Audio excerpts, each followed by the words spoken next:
nothing is bigger than the country. You come up, stand up and say, Yeah. you know what, I don't have the time for IPL. I have to concentrate on these 10 test matches. I think that's a long time coming. The BCCI needs to have a louder voice in the IPL window workload management piece. To ask you, your stint at Nike, when it coincided with Indian cricket getting its first ever apparel sponsor. I think a lot of credit needs to go to Lalit Modi. So he really saw the BCCI Indian team as a global brand, which now we are seeing. What was the Vasu Paranjpe school of coaching? He was very big on having a lot of belief in his players. The idea of IPL is scary. Yeah. You are thinking that IPL is guaranteeing you riches. There is no plan B. There could be competition between IPL, for share of wallet between IPL and BCCI. I'm saying there already is. Do you think the selection approach that India has, it needs to kind of have a relook? Being part of the selection committee was one of the most complex pieces I've done. Select the team which will play the best with each other, Srini. It's not picking just the best players, but do they fit in well with each other? Once I saw my father play was when I was scoring the matches at Karnataka, and he got hit in the mouth, pat out a couple of teeth on the crease, and everybody rushed to him. Everybody like hushed, silence, people, because you could hear the whack.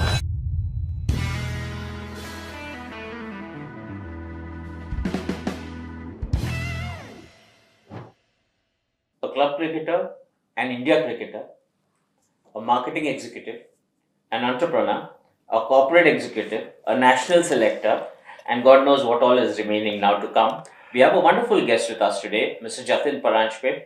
Thank you, Jatin, so much for taking the time out. Thanks, really. Really looking forward to this. I'm looking forward to a conversation that is going to kind of go across subjects from sport to God knows what. Sure.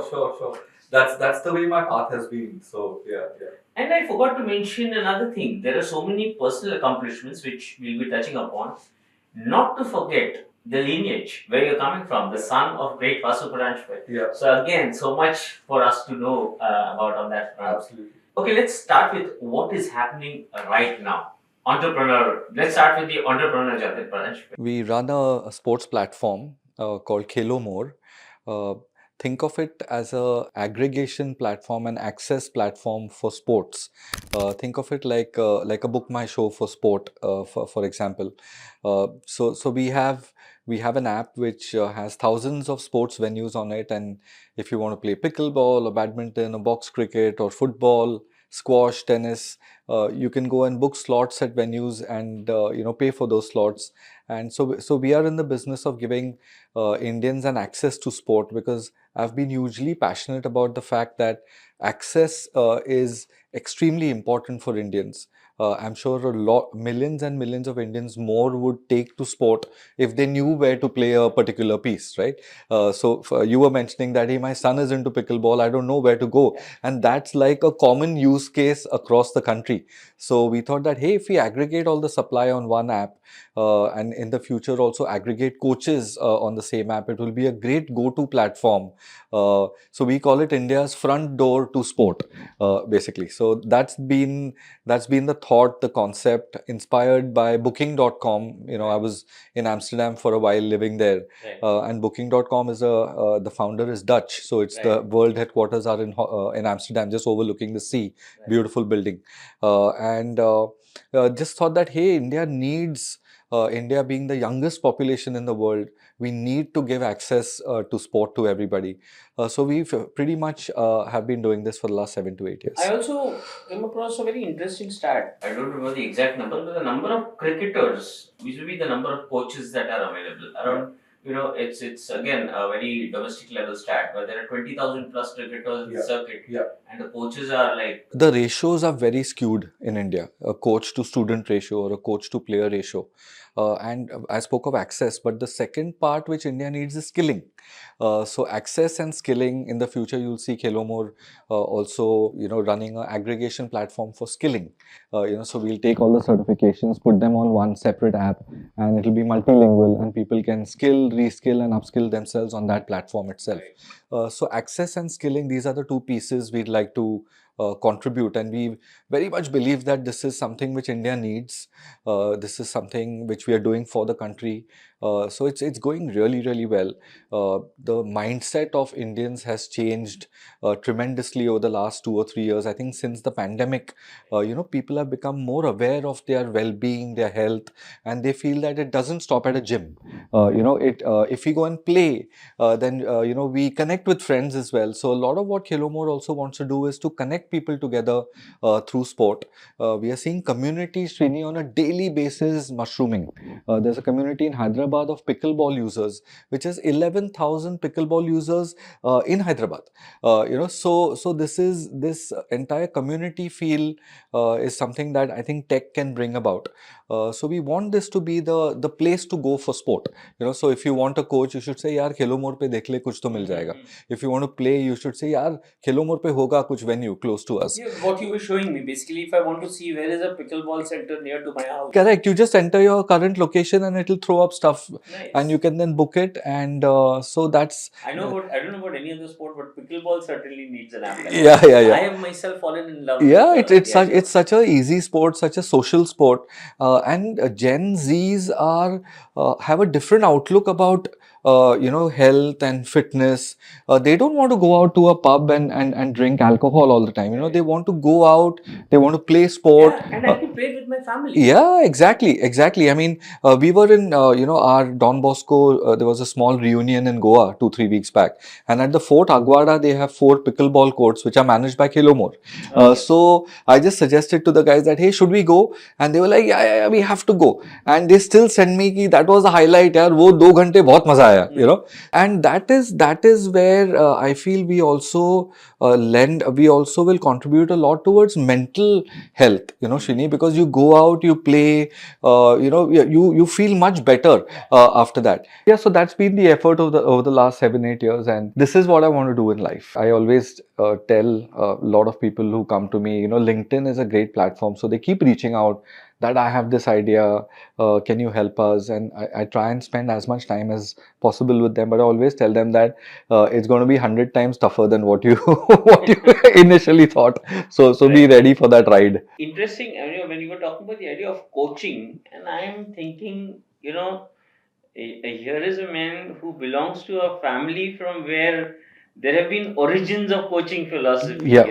You come from that Yeah. lineage. Talk to me about the idea of coaching from your father's perspective. Yeah.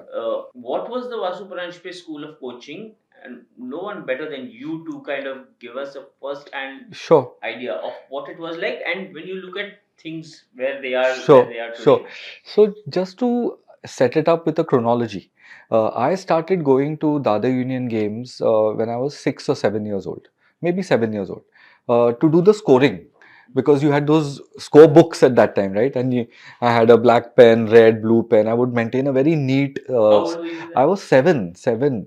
I just learned how to score, and I would go there. So we would sit in that tambu on the Maidans, and on one side there would be the Dada Union team, on the other side the other team, and Mr. Gavaskar there and Mr. Vengsarkar there, and match would go on in ebbs and flows, and just by the banter or the silence in that particular half, you know how each side is doing. So got a very deep understanding of the game, got a very deep understanding of my father as a captain. And he was just to start replying to your question. I think he was very big on having a lot of belief in his players. He trusted his players.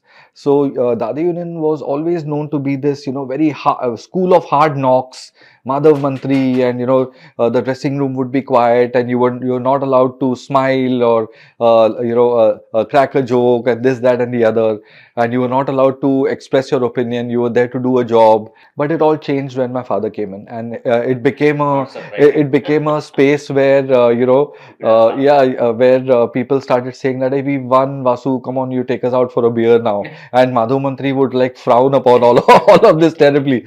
But it became a place where the players had a voice, and where the players had empathy from the captain, and where they learned what this game is all about, how this game has to be played. What is your role in a team? What is the captain's role? My father would always, in the meetings, tell them that you have to think about the game, that in terms of what is going to happen 5 overs down the game. How is this pitch going to behave in the next hour or so? How are you going to be future ready in this game itself? If you talk to any of the Dadi Union team from that side, and I could say 40, 50 of them, they will talk about cricket, Srini, at a different level. Where you will say, "Arey boss, ये तो मैंने सोचा नहीं था," because that was the level at which they played. They played hard, they played fair, they always went in for a win. I remember there was a game at Khar Gymkhana, and we were trying to chase down a total, even though normally in a Kanga League game people declare at tea time. Dadi ne never declared at tea time and all. No chance. You had to give the other team a chance to be in the game. But anyway, they Khar Gymkhana I think declared at tea time, and we tried to go for the runs and we lost. And there was some banter, and somebody told my father that, Vasu, you're a bad loser. So he said, yes, I am a bad loser because I've not had enough experience of that. So yeah, we lost that game, but the thing was, Nikki, we went in for a win, and we lost another game. I should cite is that there was a Dadi Union match versus Mumbai Universities, and this, I'm just stating these anecdotes Yeah, because they've been instrumental in ingraining how I think about the game. And the Dadi Union team was one bowler short. And this was a police shield match. Srini, police shield is 70 overs each. So Saturday afternoon it starts at 1 o'clock and Sunday full day. It had rained on the Saturday, and the Bombay University side was Sandeep Patil captain, Shishir Hatangdi, Lalchand Rajput, Alan Sippi, yeah, Raju Kulkarni, all like proper young guns of yeah, Bombay. And Dadian got put in. And they batted for 3 hours, and they batted for an hour in the morning, and they declared at 160 for 7. They declared with a full day to go for the university team. And when they declared, apparently, Sandeep Patil said that he had a small meeting in the dressing room, and he told his guys, who do these guys think they are? Let's show them, let's knock these off quickly. And there were 71 or something all out. In my father's last few days, with the Parkinson's, there was a lot of coherence, incoherence. But this incident, I asked him again, and I said, "What happened? How did you declare?" And he said, "Jatin, that's the only time Marshal V.S. Patil, that's the only time he questioned my decision, saying that, Vasu, don't you think this is too aggressive?" So I said, so he told me that, Jatin, I said, Marsh, we are struggling to play against their young bowlers. What are you going to do on this wicket? And he said, Ki, I was also a little bit nervous, Jatin, but I had to take that chance because that's the brand of cricket we played. Then I said, what happened? And when they went out to bat, what happened? So he said, Marsh took a brilliant one-handed catch in the first over of Urmikant Modi. And when he took that catch, I knew that we are home. So this is, I learned a lot about the captain. We all say, Ian Chappell was a gambler and this and that, and this is real life stuff. I write in my book as well. One of the first incidents I saw my father play was when I was scoring the match was at Karnataka, and he got hit in the mouth, pat out a couple of teeth on the crease, and everybody rushed to him. Everybody like hushed, silence, people, because you could hear the whack of the ball, and he just waved everybody off, and that was the style. He just, those cricketers were different. He just waved everybody off, spat out the blood. Next ball went like a massive six. They won the game. He said, Jatin, on the way home, just let's pick up 2 thumbs ups. Let's go to the doctor first, get it wired up. So his jaw had to be wired up, and he just kept sipping on thumbs up and with the full family around him. And that was it. We won the game. Nobody hoo ha, shoo sha. That's your job. When people would come and tell him, oh, Jatin's batting very well and he's playing very well, and he would tell them, I'm sorry, but that's his job. He's been picked to play well, so he has to do that. So calling a spade, irrespective of the circumstances, was a big brand of thought within our household as well. That certain things are hard, but if they're the right things to do, you have to do them. Jatin, tell me what happens again. Let's look at this from the lens of being a cricketer. What happens when you are growing up in a household where it's like a giant shadow. Yeah. What goes on in the mind of a young kid? Yeah. And I'm saying this not just as Jatin Paranjpe. Yeah. This stands true for Rohan Gavaskar. Yeah. This stands true for Arjun Tendulkar. Yeah. Yeah. What is it? What kind of an environment ecosystem do these kids grow up in? Yeah, it's And unfortunate. again, and before you answer, I'd like to add one more thing to it. You've seen your father play cricket. Yeah. You've seen your father like kind of be a giant in that space. Yeah. If you were to see your father as a doctor, obviously you would aspire to become a doctor Yeah. like him. Yeah. If you would see Yeah. your father as Yeah. a successful businessman, you would aspire to Yeah. become a successful businessman Yeah. like him. Yeah. So obviously, if you've seen your father be a great cricketing mind, a Yeah. genius, Yeah. you would want to be like your father. So Yeah. what? And then the pressures that these kids grow up. I think it's pretty much a no-win situation. You're up against it all the time because you're always going to be compared. People are always going to be talk. How much ever the father is full of empathy, the household is supportive. There is always going to be, that kind of comparison. For me, it was not about his cricket. Because he was not that big a cricketer. He was a mobilizer of men. He was a leader. He was a guy who was a strategic thinker. He was known more for his coaching than his playing. But there was a certain brand of personality that he was, and I was always kind of compared to that. So in a way, it was a little tougher than just being compared for your sport, but you're being compared as a person. But I think you just need to find your own feet. You need to find your own path. And I really love the game. At least your time, and maybe, and even Rohan's time must have been a little okay because there was no social media ruckus. Yeah, there. exactly. I feel bad for Arjun. Absolutely, and so unfair, right? But it's a no-win situation, unfortunately. You just have to grit it out, grind your teeth, and go about your business. I think it's very important the kind of uh, peers you have, in the cricketing setup as well, amongst your friends as well, because they can either add to it or they can release you from that. And I was very, very lucky that when I started playing for Bombay, there was a young wave. Bombay had turned a page. So there was Sai, there was Paras, there was Abby, there was me. Yeah, so those four, 5 of us came in at the same time. So it was a young team. So we never spoke about all this. In fact, they would say, "Arey choda, ye sab soch mat." Turn of the century Mumbai was amazing team, amazing team. Right. Yeah. You know, again, before I move further, because we are on the subject of Mumbai and you're such a true blue Mumbai boy, I have to kind of talk about this. I'm a serious believer, Jatin, in, if you want to understand where you're going, you need to understand where you're coming from. Yeah. That continuity Yeah. always plays a role. In that, we as a city come from some serious history. Yeah. Right? Yeah. Where we are going from here, what's your view of the way this city is changing? And I'll give you an example. As a journalist, I documented the story of a young cricketer traveling from a faraway suburb to come into the city Yeah. to play at the Maidans. Yeah. Rohit Sharma and Ajinkya Rahane. Yeah. Nilesh Kulkarni from Dombivli. Exactly. Yeah. No, I'm saying Yeah. when I started Yeah. writing, Correct. I started writing. Yeah. I was working with the Indian Express Yeah. at the time. Yeah. I started writing it like cricketer taking a 4 o'clock local, Yeah. 4:30, 5 Yeah. o'clock local, Yeah. coming into the.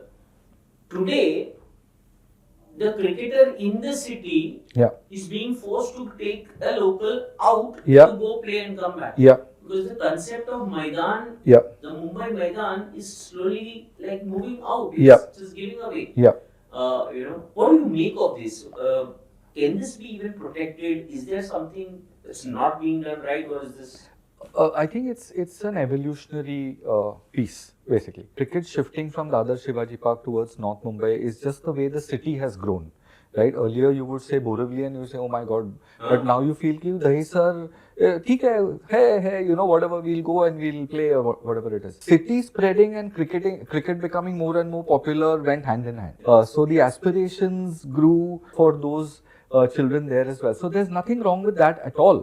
And the Maidans here have been slightly trapped because of the metro work as well, right? So the MCAs had to look for grounds and Mumbai is as it is congested. So there's no problem with that at all. I think good piece that the MCA has done recently is the museum, because that brings back a little bit of the culture of that, hey, where, like you said, where did we come from, to know where you're going. So I think that piece is a great move by the MCA. It's been a few years in the making. I think the custodians, the MCA, have to make sure that this culture is being not only maintained but strengthened. But I feel that this is an evolutionary piece. Everywhere, even in the US sports, we spoke about MLB a little earlier.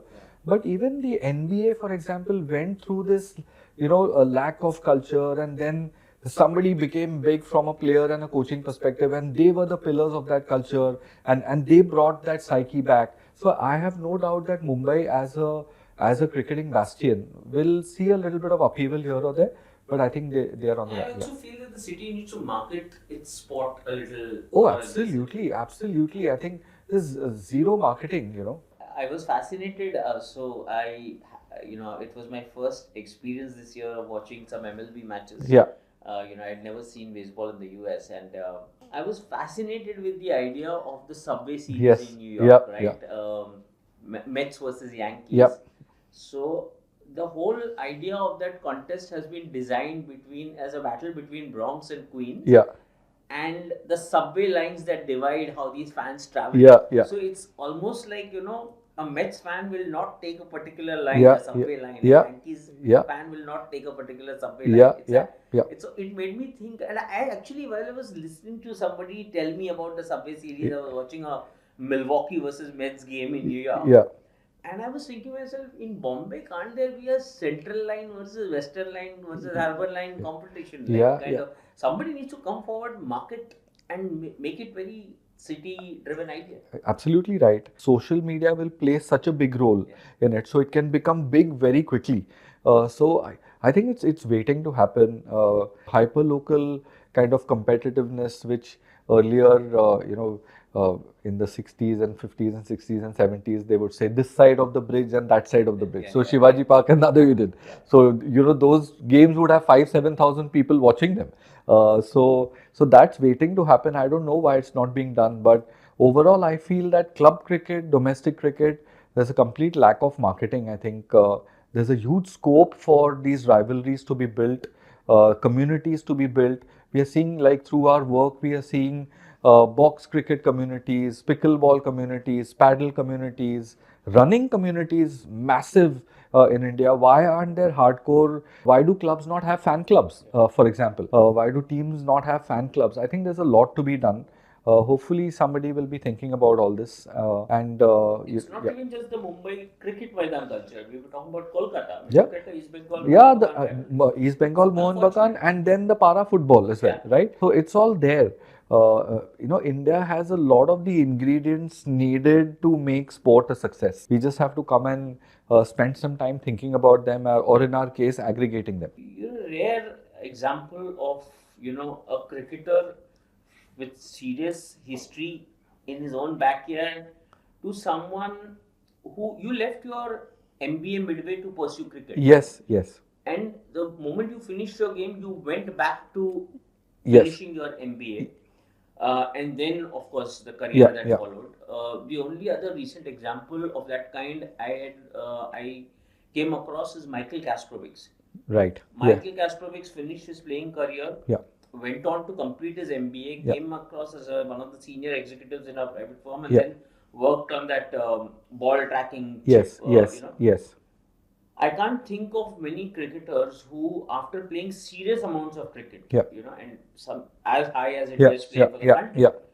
then you understand the value of education, Yeah. and then you go back Yeah. to finishing it and then seeing. It's not like हाँ मैंने cricket खेला है कहीं ना कहीं coach तो बन ही जाऊंगा Yeah. कहीं ना कहीं मैं मेंटर तो बन ही जाऊंगा Yeah. today I'm sorry to say this but there are many in the industry who think just because I played the game I can become a broadcaster. Yeah, yeah. It's only when I began to watch BBC Sport and Sky closely did I understand that someone of the stature of a Nasir Hussain and a Michael Atherton are putting away their cricketing cap. Yep. They are serious broadcasters. Yep. Like, kind of when they are adopting this role. In India, we seriously think, हाँ, खेला है तो कुछ ना कुछ कर लेगा. Yeah, yeah. In a society like that, for someone to finish playing, understanding that education is important. Yeah. What made you do it? What are your lessons from it? I ask this because I really want cricketers, and there are so many who I Yeah, interact with, yeah. for them to know, boss, yes, you play your game and then. Atmosphere at home helped a lot because my mother, she's retired now, but she was a professor for 37 years. Father, coach. So that they were teachers, both of them. And both my sisters are doctors. So there was a study atmosphere at home. And I was always told by my mother and my sisters that you play how much ever you want, but your grades cannot be slipping. And I was a very good student as well. So I think just proper time management, also found the right school, Don Bosco, which encouraged sport and while you were studying. But like we had a couple of my sirs who would take extra classes just for me. If I missed something playing for Bombay or whatever, they would say, Jatin, come on, let's do an extra chemistry class or let's do a physics class. So it's that sort as well. But I feel when a lot of people tell me, Jatin, you're a rarity, and I feel really bad because this should not be the case. This should not be the case. If I was a Mumbai Cricket Association, I would actually do a lot of work with players who are about to transition into civilian life, for example, and say, hey, here are the 20 opportunities in front of you. We'll help you skill yourself for that. And then, that talent comes back into the ecosystem. Like we spoke about skilling, I think there's a huge piece which needs to be done because there's so much human capital in India which is smart enough to be following something in their own sport. Today, by default, people are just becoming coaches or broadcasters. Very few of them are going and working in a platform company or a sports tech company or for a team. So a lot needs to be done, but it's around education. Not to forget, we talked about MBA, you've done company secretary. Yes, I'm an inter CS but because I always wanted to become a chartered accountant. Because I love numbers. But I couldn't do it because I was already playing for Bombay, and as a chartered accountant, you've got to do your articles and full day you've got to sit in the CA's firms.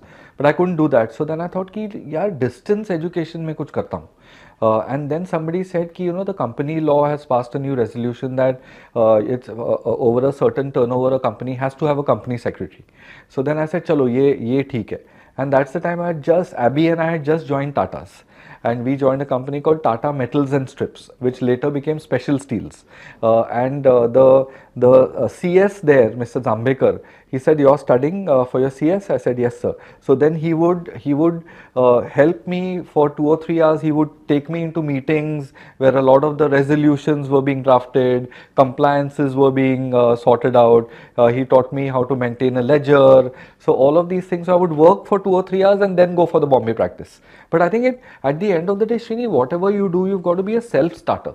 कितना भी कोई आपको बोलेगा तो आप नहीं करोगे. But if you say मुझे करना है तो you will do it. So I think it's also incumbent on today's cricketers to understand कि boss, how do we maximize our talent. It's not only about maximizing your economics. And you'll say, yeah, I'll invest in that property, it'll give me this return, I'll buy this watch, it'll give me this return. But it's about how do you maximize your talent.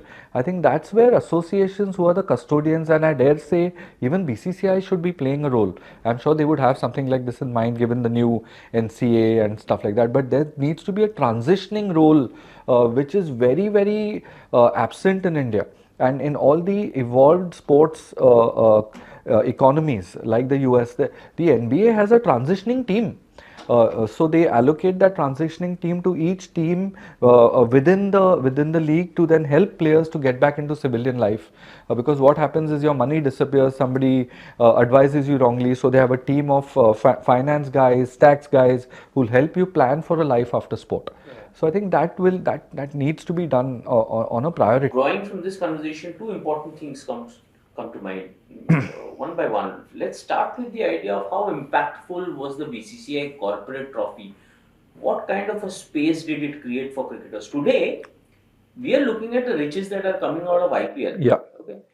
In IPL, it's like you're overnight either a Shah Rukh Khan or you are not. You that night you've played, Yeah. and then there is no consistency to the game that you're playing, and Yeah. kind of the life lessons that you take away from the sport. Yeah. It's all about that evening under the lights. You are a star or Yeah. a flop. Yeah. In the middle of this madness, I really want to go back to visiting the idea of the corporate trophy, the good old corporate trophy, even time shield.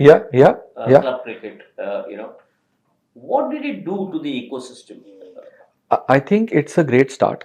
So if you look at the time shield, all the top companies played in it, right?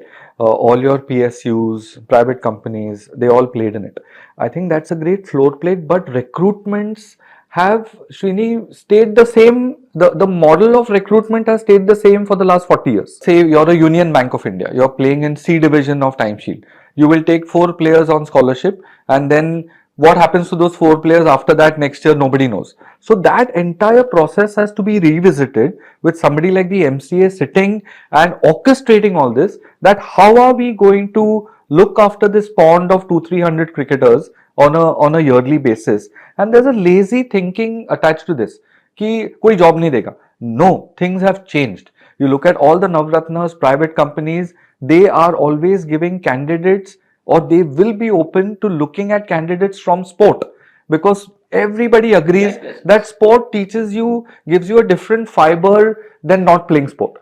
So like Sundar Pichai says that if you have played sport for your country, you will be 2 or 3 steps ahead of the next guy in the interview process, because you're just a very well molded kind of personality. So I think these things need to be revisited and put into play, because at the top you're doing so well from a commercial perspective, IPL, blah blah blah. But that's when an ex Nike boss of mine, his the last slide in his presentation would always be Japanese proverb. You start building the roof when the sun is shining.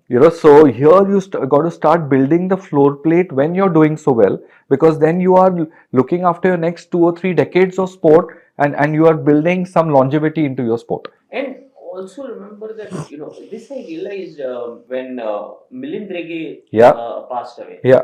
And I say this to some of my friends who are with the Tatas. Yeah. Kind of people from the group, Yeah. from the Tatas, Yeah. who came for Milind Rege's funeral, Yeah.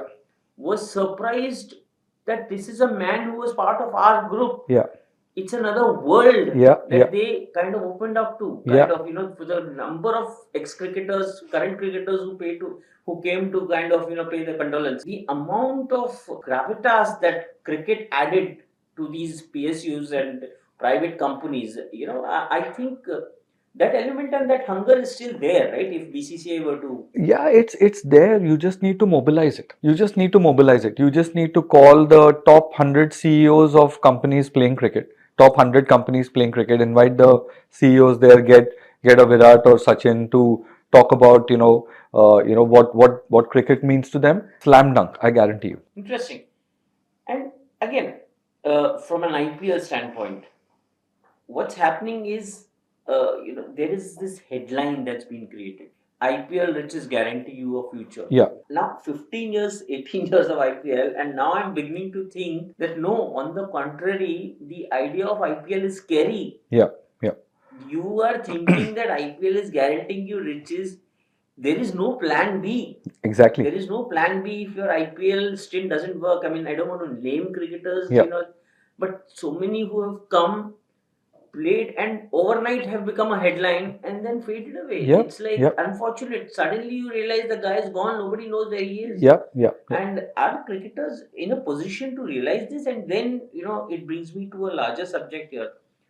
The BCCI has come up with a center of excellence Yeah. at the National Cricket Academy. A couple of months ago, I was in Bangalore.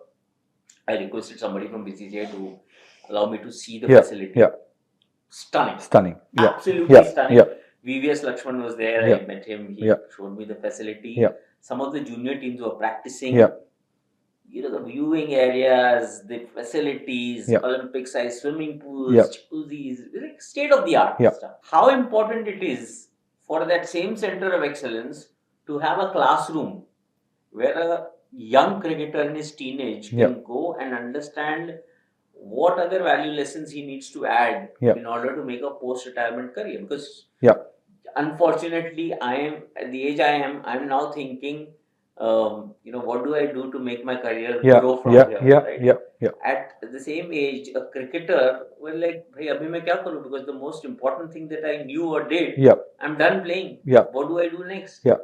It's a scary thought. No, and I think I've heard some plans around this. And knowing VVS, he's always a guy who will have the best interests of cricketers at heart, and he's super sharp. So there will be stuff around this education piece. I call it education, wherein you need to skill yourself all the time. And they could probably break down cricketers into 2 or 3 age groups: recently retired 10 years ago, might retire in the next 3 or 4 years, and skill them appropriately for all that the BCCI has planned for themselves over the next 10-15 years. It could be match referees, it could be Umpiring. video analysts, umpiring today, Commentary. commentary. The standard of umpiring has really gone down in local cricket. If somebody really takes hold of this ship and says, what are we going to do with all the human capital that we have, and how are we going to resource, how are we going to put them into a position so that you resource the game well for the next 20 years. But I heard some stuff. I think there's something I happening really around hope that. so. Yeah, yeah, Commentary is one where we need to definitely have a yeah, classroom. yeah, Like, yeah, call it the Richie Beno classroom or something. yeah, yeah, yeah, yeah. While ago in this conversation, you mentioned Nike, and I knew where my next talking point was coming from. Of all the things that you have been doing, your stint as a marketing executive at Nike. Yeah. First of all, this happened post turn of the century after you finished. Yes, your 2006-7 onwards. Yeah, yeah. Now, I specifically want to ask you your stint at Nike when it coincided with Indian cricket getting its first ever apparel sponsor. Yeah, yeah. The Bleed Blue campaign. What did it entail? How did that thought process kind of weave itself? Sure. Because again, I started covering kind of mainstream cricket at Yeah, that time. yeah. And when it happened, I was only beginning to learn that this is absolutely a new chapter Yeah. that is beginning to get documented. Yeah. What was it like when it was happening? Yeah, so I've had the privilege of being in that engine room, in being in that war room, so to speak. I think a lot of credit needs to go to Lalit Modi for it, because he was the guy who thought big and wanted big brand from an apparel perspective. I remember there was also a clause in the contract saying you had to have X amount of retail outlets internationally as well to put the BCCI merchandise in. So he really saw the BCCI Indian team as a global brand, which now we are seeing it is. Nike is a very passionate company, full of super smart people. They were in cricket in the 1980s. In fact, Mr. Gavaskar always tells me, Jatin, I am the first cricketer to be signed by Nike. So yeah, he was in 84, he said, 83 or 84. He always used to be in Nike footwear. They also made some cricket apparel. But after that, they came into cricket in 2006-7. Certain markets would work with Shane Warne, so Australia had Warney there as a Nike guy. But in 2006, when I came into the company, I realized that that Nike was acknowledging the fact that they had to learn about cricket. That, hey, what is a cricket shirt? What is a cricket trouser? Uh, and they had to learn about it and fit that into the Nike ethos of lightweight and zero distraction. So performance athletes should have zero distraction from what they're wearing, and what they're wearing should be very lightweight. The shoes as well. So I had to work with the Nike product creation teams, product development teams through a couple of processes which we call as familiarization and wear testing. So the first year I came in, we had got the product made by a local partner in India, and the players were not really seeing the benefit of it. And they were like, Jatin, this is Nike, we expect more. And I said, hang on, things are coming. And I would take some protos to them, and they would say, yeah, this works, that doesn't work. So I think the sports marketing guy needs to play a lot of role at the back end, but also use relationships with the players. So I remember I would take protos to Sachin and say, how do you think this will be? And he was like, I think this needs to be slightly longer, or maybe the placket needs to be a little higher. I remember he had a Sai Baba pendant, and we gave him only his shirt had a V kind of thing, so it won't come out when he's batting. So you go into that kind of granularity. And the fact that you played the game also. Yeah, exactly. So Nike sports marketing guys across the world are all ex-players only, because that's the one big input, which they give the product guys on how to create product, right? Plus the Nike cricket trousers had buttons at the down, so you could change into a new pair of trousers very quickly. You didn't have to remove your shoes to do that. So these things kind of got put into play. But the real meat of that deal was around the licensing, merchandising, and marketing piece. That was the time when replica shirts started coming out, and that was the start of the entire L&M business, as you call it, licensing and merchandising business. For a company like Nike in a country like India, you think they got their pricing game right? Because I'm asking you specifically because cricket runs very deep in Yeah, this country. yeah, yeah. An India T-shirt costs around 5,000 rupees, or used Yeah, to cost yeah, around yeah, 5,000 yeah, rupees yeah. at that time. 5,000 rupees बहुत होते हैं. Yeah, Like, yeah. for a young boy of 18 years of age wants to wear the Team India jersey, Yeah. something needs to be done to Yeah. bring that price Yeah, down. yeah. Let's not forget it was a pre-e-commerce time when Nike was with the BCCI. Funnily enough, the costliest jerseys would fly through the fastest at retail. Everybody knew that we need to make this really accessible. So there were 3 or 4 ranges, and could more have been done around that? I thought a lot of the young athletes or the kids apparel was missing completely. So yes, obviously, a lot more could have been done, but I thought it was a great start. I realized one more thing. So again, this was during the 2023 World Cup when I was I traveled around the country to watch some matches. And Yeah. I realized that outside stadiums, you have these Yeah, jerseys yeah, selling on the yeah, streets. I saw people who can very well afford that yeah, retail store yeah, jersey. yeah, Okay, yeah, it's not like they want to back the idea of piracy or kind of can't afford the original jersey. yeah, All of that is fine, but that's easy. yeah. That's easy because you're walking on the road. You don't want to be wearing any random shirt and going. Correct. There is a blue Indian team jersey, replica, and it has Virat Kohli written at the Yeah, back. yeah, For me, at that very moment, Yeah. I take a call. Oh yeah, yeah. Correct. I would rather buy that, and at least I have Virat written or Rohit Correct. written behind Correct. my Correct. jersey, Correct. and I will belong in Yeah. the crowd. Yeah. Right? So he's easily picking it up. Yeah.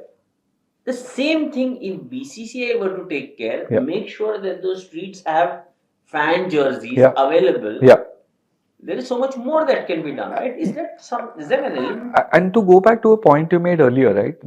It's all about marketing. It's about using your top players, messaging through them that hey, this is not cool to buy. This is not an authentic jersey. Buy the ones which are available XYZ, and sanitizing those areas outside the stadium as well. I mean, how tough can it be? So I think all this will happen, but there needs to be a lot of consumer education in this as well. That hey, it's not cool to buy a pirated kind of shirt. So these things have to be done. Indian consumers are ready. Now you have jerseys being sold on quick commerce. So Indian consumers are ready. You just need to the drumbeat of your messaging around that needs to be regular, and it needs to be at a higher level, because either through you or through your apparel partner. So maybe you write it into the contract that certain amount of marketing spend needs to go towards consumer education, to buy authentic jerseys. All of these things can be done. But I think the Indian consumer is a lot of people have tried this merchandising piece and failed. But the Indian consumers are ready. And you just look at how well all the sports brands are doing today. Puma, Adi, Nike, Skechers, Decathlon. Decathlon is a 5,000 crore brand today in India. So there is a market. You need to plan it a little bit better, and as you said earlier, a lot more marketing effort and gravitas and leveraging of your top players needs to go into this messaging. I had done one of my Twitter threads I had mentioned, and I say this to people in BCCI also. Yeah. I said, you are like that quintessential Lala Seth who's been sitting behind the Galla cash box. Yeah. And like पैसा आ रहा है आप लेते जा रहे हो. So the Lala, the Sethji never had to wear a business suit, go out and make a presentation. Yeah. Yeah.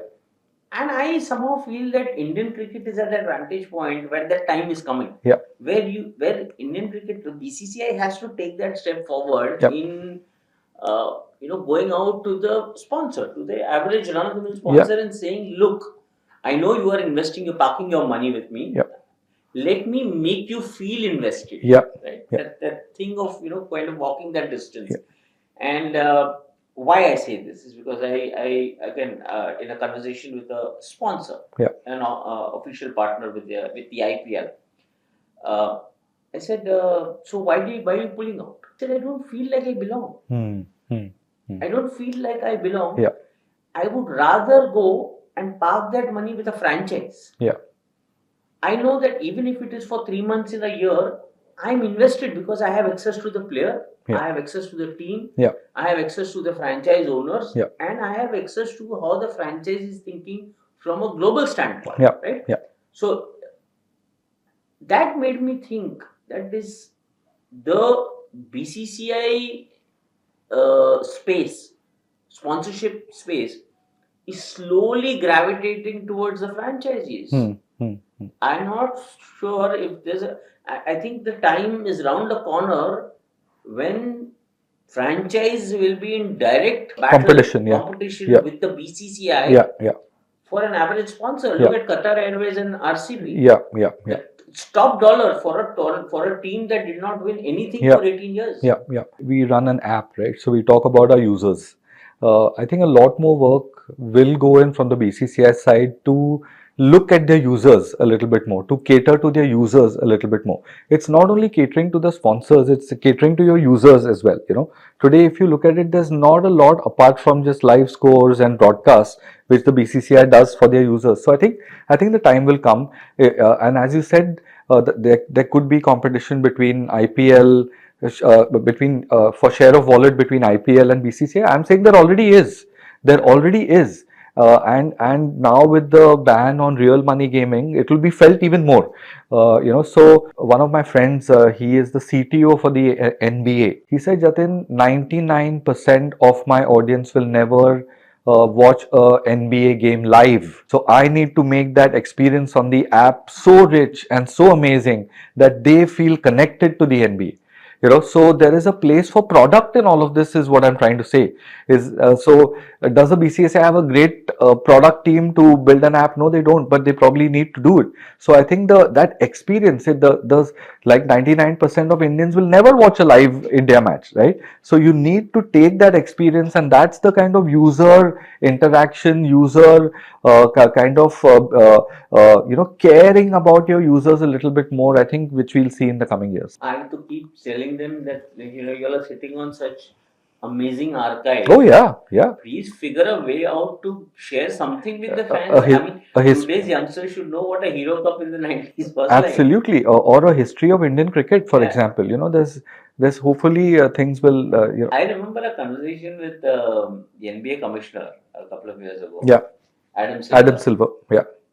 Wonderful. So I just I just happened to ask him that, I'm a fan of Steph Curry without watching a single full Steph Curry game. Yeah. Yeah. Only watching NBA shots. Exactly. I feel he's the coolest man on the planet. Yeah. Yeah. Because of the shots that Yeah. NBA Yeah. delivers, Yeah. right? Yeah. So once I watched it, it caught my YouTube algorithm. Yeah. It just went on and on. Yeah. And when I got that opportunity, I asked him, is this like, I'm sure on YouTube, NBA putting content out is a huge money making exercise. Yeah. And he said, no, this got nothing to do with money. Yeah.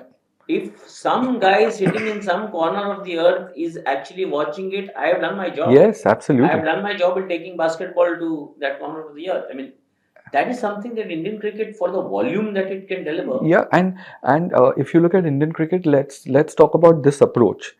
Short format videos, as they call it, right? Because short format videos is going to go through the roof now in terms of consumption. Look at women's cricket. If you can do a marketing piece around short format videos of the next in line girls who are coming through, so focus on the India under 19 team a little bit, or the India A women's team a little bit, it will go crazy. And what's it going to do, Srini? It's going to inspire millions of girls to take the sport up. So I think a lot can be done, but I think now with the setting up of the NCA, I think they want to focus on the cricketing piece first, and they'll probably go and look at education and data and product and consumer connections as part of the entire plan. First of all, you're talking about, it also comes to my mind that you had another easy option to pick in life, where you could have, BCCI offered you to come on board. Yes, right? yes, yes. So there was a time you could have easily taken that job and opted and sat in run Indian cricket or worked with Indian cricket. That was as cushy a space. But you chose a different path. You chose to go into entrepreneurship. that made me think, like, there was a stage, I thought, there was a time I thought when BCCI was actually thinking, let's get good people on board, let's kind of push the right ideas forward. From that standpoint, do you think that time is now for Indian cricket to kind of professionalize setup across? And I don't mean just BCCI. When we look at BCCI, BCCI is nothing. BCCI is just one, Yeah. kind of. A federal head there. Yeah. Yeah, it's the state associations. So tell me, when you look at a Mumbai Cricket Association, one of the biggest cricket associations in this country, Yeah.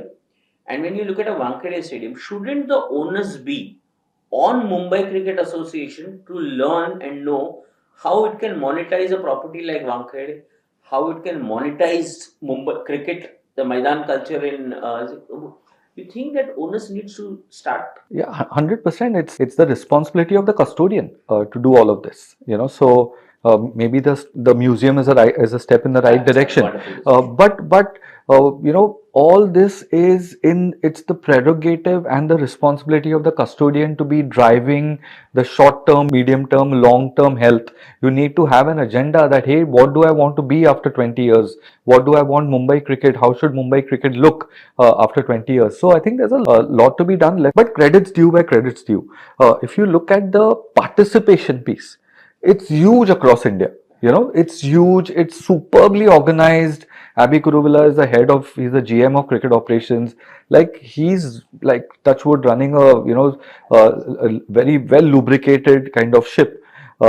But can a lot more be done? Yes, of course, a lot more can be done. And why is technology not being leveraged in that is a piece which always comes to my mind, because it's easy to do these things. It's easier to do these things. You have templates in sport, in consumer tech, in DTC to borrow from to get closer to your consumers. The reason a stadium like Wankhede cannot afford a massive jumbotron, Yeah. is because it gets difficult to maintain it Yeah. throughout the year. Yeah. Right? Yeah. So I have to find a way to keep monetizing it in order to allow it to sustain. Sure. So that onus has to be there with the. Sure, but I don't think that's such a big problem. You have, Jumbotron is one thing. You have pitches, you have surfaces being used for a Tottenham. pop concert and this and that and the other. So I saw that YouTube video yeah, of yeah, Tottenham, yeah, exactly. how it can. Yes. Oh my God. Yes, so all these things are doable. Before there was Starlink, nobody thought Starlink would be doable, but the guy went and did it. So in today's day and age, nothing is impossible. I think custodians need to have a long-term view on things, and they need to have a gravitas and start thinking beyond the here and now or the next election. And last, I'll come down to that one more space that again you have served as a national selector. Yeah.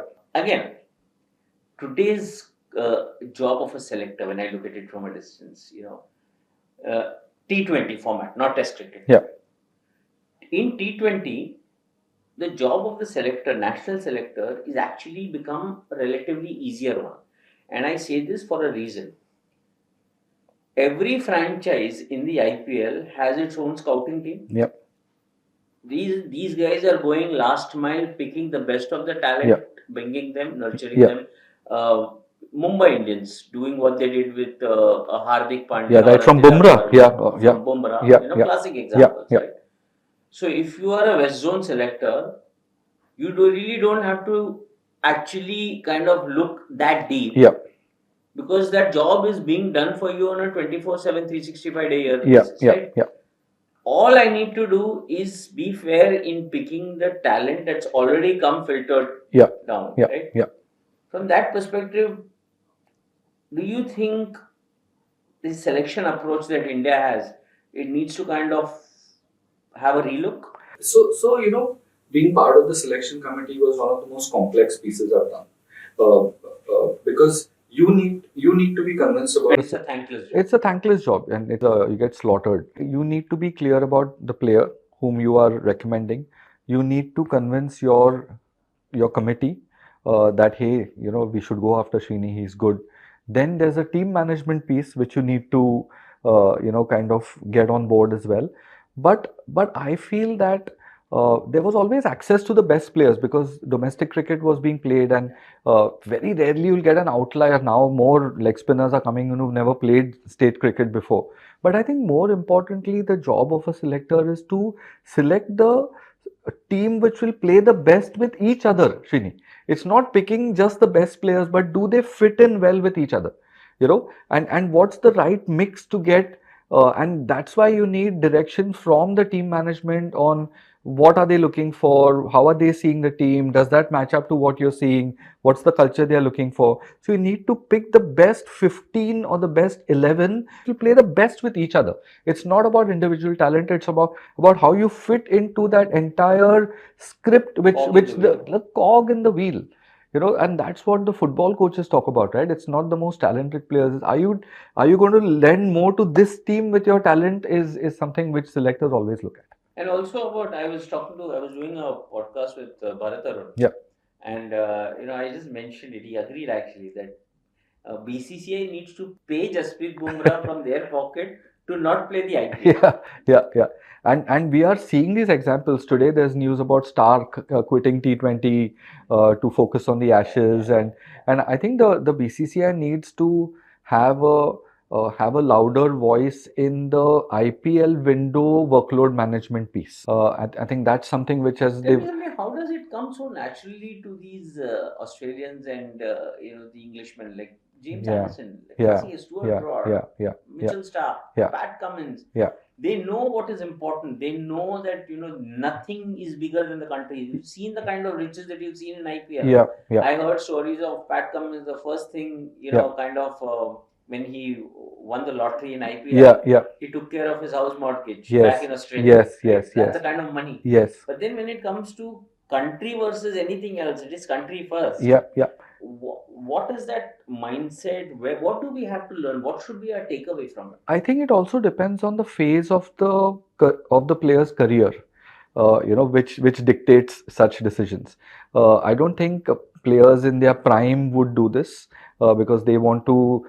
Look, IPL is not only about the money, right? It's about you showing that you can go and perform and be a big star in the IPL, or you have it in you. It's become a gateway to India. Yeah, it's about optimization of your own career, right? So it's not only about money, but after a while you feel, oh, I've done the IPL, I've had my chops in the IPL. Now maybe for the next 2 years, which could be the last 2 years of my career, I'd like to give to Australia. So I think it's which phase of career the player is in, which dictates this decision, not just merely patriotism. I'm hoping that someday a cricketer in India is going to stand up and say, you know what, I don't have the time for IPL. I have to concentrate on these 10 test matches. I think that's a long time coming.